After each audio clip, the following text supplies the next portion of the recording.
5, Sara Duterte. Nagulat ang netizens nang magsuot ng Snow White costume si VP Sara para sa dadaluhang Halloween party. Kita sa video na sumayaw siya at game makipagkulitan.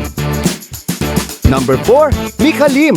Grabe ang transformation ni Mika bilang female Jack Sparrow. Suot ang white off-shoulder top, leather corset, classy pero fierce ang dating. Number 3, Xian Lim. Isa si Xian Lim sa pinakamaangas ang costume noong nagdaang Halloween. Suot ang nagliliyab na buhok. At may skull mask pa, talagang Ghost Rider ang itsura kahit netizens nalupitan sa outfit niya. Number 2, Andrea Brillantes. Kung usapan horror costume, isa si Blythe. Sa pinakamaganda costume, isipin mo, may blonde na manananggal? Diyosa talaga ito si Blythe. Grabe ang effort.